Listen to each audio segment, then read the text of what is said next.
അറിയാ പറഞ്ഞേ. ഇത് പാപ്പച്ചൻ പാപ്പച്ചൻ മഹാചട്ടയാ. അത് നോക്കണ്ട, എന്നാലും നമ്മുടെ കാര്യങ്ങൾ സാറേ എനിക്ക് ചെറിയൊരു കേസുണ്ട് സാറേ. എന്താ പ്രശ്നം? അത് ആ കേസ് സാർ എങ്ങനെയൊന്ന് ഊരിത്തരണം. ഊരിത്തരം നിന്നെ എവിടെയെങ്കിലും അടിച്ചു കയറ്റി വെച്ചേക്കുവാണോ? നീ എന്താ ആപ്പാണോ ഞാൻ വലിച്ചൂരാൻ? അതല്ല സാറേ, പിന്നെ എന്റെ ഒരു മാവാണ് വിഷയം, മാവിന്റെ വിഷയമാ. മാവിന്റെ കേസ് കേട്ടൊക്കെ എസ് ഐയോട് പറഞ്ഞിട്ട് കാര്യമില്ല. അത് ഹെൽത്ത് ഡിപ്പാർട്ട്മെന്റിന്റെ കേസാണ്. ദോശ മാവിലാണോ മായം, അതോ ഗോതമ്പ് മാവിലാണോ? എവിടെയാണ്, ഏത് മാവിലാണ് മായം? എന്റെ സാറേ ആ മാവല്ല, പിന്നെ മാങ്ങയുള്ള മാവില്ലേ, മാങ്ങയുള്ള മാവ് ചത്ത കഴിയുമ്പോ ദേപിക്കാൻ വേണ്ടി വെട്ടിക്കീറുന്ന മാവില്ലേ, ആ മാവിന്റെ കേസാണ്. പാപ്പച്ച നീ വിശദീകരിച്ച അളിയനോട് കാര്യങ്ങൾ പറയാം, അളിയൻ സെറ്റ് ചെയ്തോളും. സാറേ അതെ, വിശദമായിട്ട് പറഞ്ഞാലേ എനിക്കത് മനസ്സിലാവും. അതായത് എന്റെ മുതലാളിക്ക് ഒരു മാവുണ്ട്. ആ മാവിന് ചുറ്റും 3 വാടക വീട്ടുകാർ താമസമുണ്ട്. അതെ. അപ്പൊ ഈ മാവേന്ന് വീഴുന്ന മാങ്ങ ഈ വാടകക്കാരി എടുത്തോണ്ട് പോവാ. അപ്പൊ മുതലാളി പറഞ്ഞു അത് നടക്കത്തില്ല, നീ ചെന്ന് അവരെ ഒന്ന് ഒഴിപ്പിക്കാൻ വേണ്ടി എന്നോട് പറഞ്ഞു. അപ്പൊ ഞാൻ പറഞ്ഞു ഇത് മാവ്, ഇത് സുരേഷിന്റെ വീട്, ഇത് ദാസന്റെ വീട്, ഇത് സുനിലിന്റെ വീട്. ഞാൻ നേരെ സുരേഷിന്റെ വീട്ടിൽ ചെന്നു. അവനോട് ഞാൻ പറഞ്ഞു, എടാ ഇത് പോക്കരത്തരവാ കാണിക്കുന്നത്, നീ ഇവിടുന്ന് ഒന്നെങ്കിൽ വാടക ഷീട്ട് ഒഴിഞ്ഞ് ഇവിടുന്ന് പോകണം, അല്ലെങ്കിൽ നീ ഒഴിഞ്ഞു മാറണം എന്ന് പറഞ്ഞു. മാറത്തില്ല. ഞാൻ അവനെ ഒഴിപ്പിക്കാൻ ശ്രമിച്ചു, മാറത്തില്ല. സുരേഷ് മാറത്തില്ല. ഒഴിപ്പിക്കാൻ ശ്രമിച്ചു.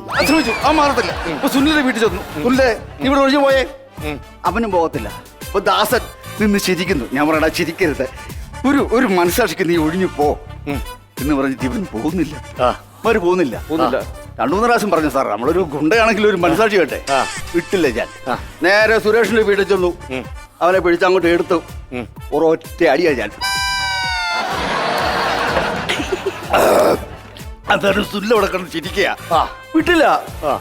പോക്കർത്തരം കാണിച്ചിട്ട് ചിരിക്കുന്ന പട്ടി എന്ന് പറഞ്ഞാൽ അവനും എടുത്തു ഒറ്റ അടി.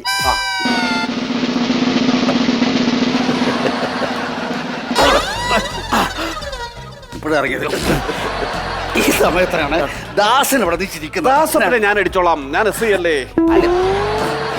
വിളിച്ചില്ലായിരുന്നു. അല്ല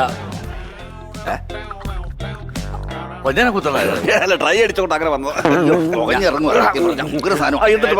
അല്ല ഞാൻ അടിച്ചില്ലായിരുന്നു. നീ ഗുണ്ടയാണോ? അല്ല. എസ് ഐ ആണോ? അല്ല. അപ്പൊ നീ അടിക്കണ്ട. ഞാൻ അടിക്കാം. എസ് ഐക്കും ഗുണ്ടയ്ക്കും അടിക്കാനുള്ള അധികാരമുള്ളൂ. സാറിന് അളിയനല്ലേ, ഒന്ന് അടങ്ങ്. എന്റെ പൊന്നു സുഹൃത്തെ, ഒരു ചെറിയ പ്രശ്നമുണ്ട്. എന്താണ്? എനിക്ക് ഇതിനകത്ത് ഇടപെടാൻ പറ്റില്ല, ഞാൻ സസ്പെൻഷനിലാണ്. അയ്യോ സാറ്, അല്ല സാറെങ്ങനെ സസ്പെൻഷൻ ആയത്? ഞാൻ സസ്പെൻഷൻ ആയെന്ന് വെച്ച് കഴിഞ്ഞാൽ നമ്മുടെ ഈ നീയസില്ലേ, മീൻകാരനോ? മീൻകാരൻ, അവൻ കവല വെച്ച് അടിപിടി കേസ് ആണോ? ഇത് അറിഞ്ഞുകൊണ്ട് ഞാൻ അവിടെ ചെന്നു. ഞാൻ അവിടെ ചെല്ലുമ്പോ കാണുന്ന കാഴ്ച എന്താണെന്നറിയോ? ഈ നിയാസ് ഒരുത്തനെ എടുത്തിട്ട് അടിക്കുകയാണ്. കൊഞ്ഞനെ കാണിക്കില്ല. ട്രൈ അടിക്കുന്നോട്ട് പറ്റുന്നതാണ്.